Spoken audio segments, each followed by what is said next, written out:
Now, as I've mentioned, there is plenty of major news about the place today. Big stories on the Victorian pandemic and the shambles there, and also the Queensland election, not to mention federal politics and global affairs. But I want to start the program today with an issue you won't like hearing about. It's the kind of report I hate bringing to you because it's tragic, sickening, and it's damning of our nation. But I want to start the program with it today because, frankly, I think it's the most important issue in this country. Pandemic or not, elections or not, recessions or not, there's no issue more important in this country than the senseless, hopeless and seemingly endless loss of young lives in Indigenous communities. Indigenous children are twice as likely to die as non-Indigenous children before they reach 5 years of age, twice as likely. And Indigenous suicide rates are double the non-Indigenous rate too, with particular prevalence among teenagers. But as if these statistics shouldn't grab our attention, let me share with you some stark facts around 3 young lives lost in the Northern Territory over the past couple of years.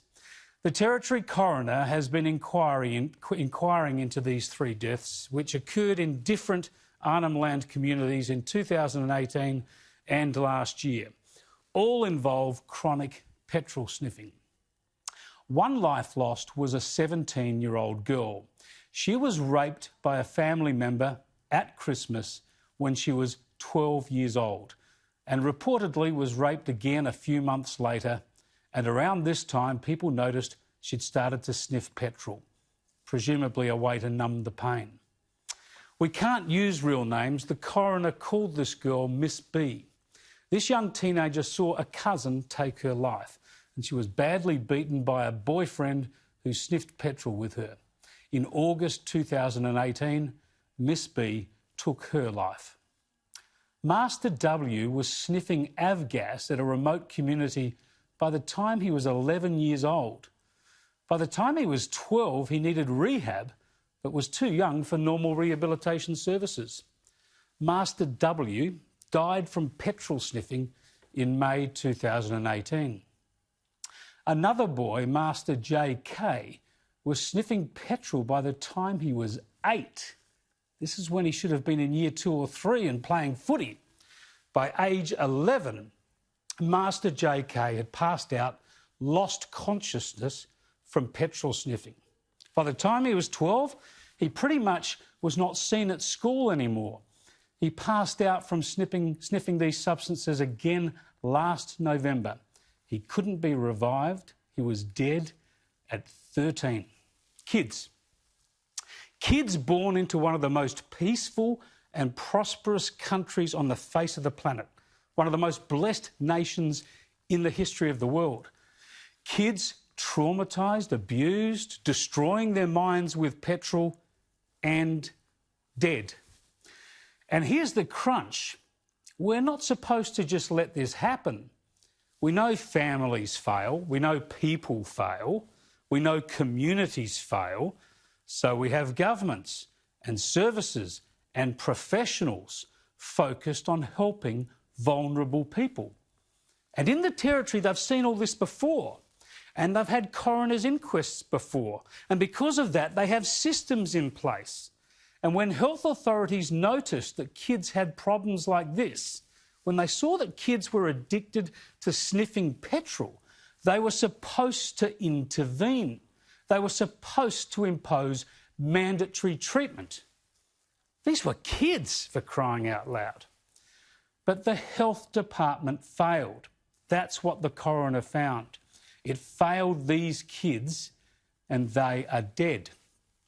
And there have been others, as you know, and there will be more, as we tragically know. And the health department failed them. Their families and communities failed them too, of course. We failed them. I don't know these kids, but we all know kids. Try to imagine that trauma, that hopelessness in a kid. Try to comprehend the waste in this country. Too many people spend too much time looking for too many problems for Australia to solve here and around the world. But here it is, Australia. Here it is. We can't hold our heads high while this is still happening. And we won't fix it by averting our eyes. Let's take up this issue with someone who has dealt with it firsthand time and again and continues to fight to get solutions to these problems. I'm joined from Brisbane by Jacinta Price, who's the Alice Springs Deputy Mayor, and she also heads up the Centre for Independent Studies Indigenous Studies Unit. Thanks for joining us, Jacinta. This coroner's finding is damning of the Northern Territory's Health Service. How many warnings do we need to get the interventions right here? You know what, Chris? There are those of us who have understood these failings year in, year out, over and over and over. And within, as you've mentioned, the families of these children have failed them. But within these departments, there is a culture that has taken over these places, taken over the thinking of responsible adults, that suggests that Indigenous children are different to other children. They have this thing called a culture, which is supposedly better for them than upholding their rights as human beings, their human rights themselves. I mean, the situation with the 17-year-old girl who said that she would rather die than go back to her community of Yirrkala speaks absolute volumes, and you must have to choose to ignore the cries of these children in these departments for them to end up taking their own lives as a result. And I mean, you know, we talk about how beautiful and wonderful culture is. Well, these children are living in utter dysfunction. I mean, Yirrkala is a place where Australians go year in, year out to the Garma Festival, which is a celebration of culture, but completely and utterly ignore the elephant in the room, which is the fact that there are children suffering in these communities right around the Northern Territory, and it makes me sick to my stomach. I feel like I have to choke back tears whenever I'm reading these articles and learning that day by day there are more voices that are going unheard, more children's lives being lost, simply because their rights are not being upheld, because adults are choosing instead not to take action the first time, the second time, the third time, the 50th time when it comes to these kids. But Jacinta, the Northern Territory coroner, deputy coroner it was, Kevin Curry, when he looked at these latest 3 deaths, he pointed out there had been previous inquests into similar deaths, and the recommendations were, and the systems were in place. That is, when health authorities could see that kids were sniffing petrol, there was supposed to be mandatory treatment, mandatory intervention, if you like. But instead we've got kids 8, 10, 11, 12 years old, sniffing petrol, destroying their lives, and authorities know about it and let them die. How can this happen? Exactly. How can this happen? How can this happen? Because we have had a push. We have more energy invested into things like the Royal Commission into Black Deaths in Custody. There's more of a push to support perpetrators and make excuses for perpetrators than there is to protect children. There's more of a push because of the outcome, you know, because of the fallout of the stolen generation. There's more of a push to allow children to remain in these dysfunctional situations, to remain in places where they can continue to be victims of sexual abuse, because apparently it's ensuring that they're being connected to their culture.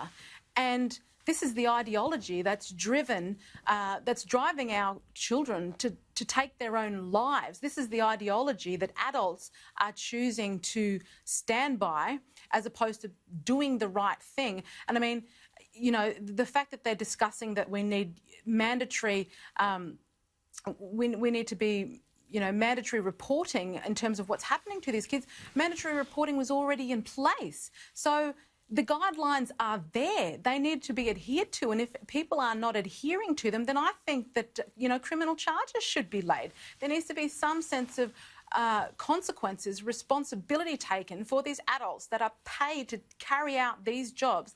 These children's lives are in their hands. You know, if their families are failing them, then it's up to those who are being paid to rescue them to actually rescue them, to do the job and stop allowing them to remain in these circumstances. This is the big issue, and you mentioned the stolen generations, and the problem is the shadow of that harming children now. Are we too reluctant to intervene? Because obviously in these cases the families had failed them. You've got children being abused in their communities and their family environs. The intervention might mean that they need to be taken away. They might need care somewhere else, but we're reluctant to do that.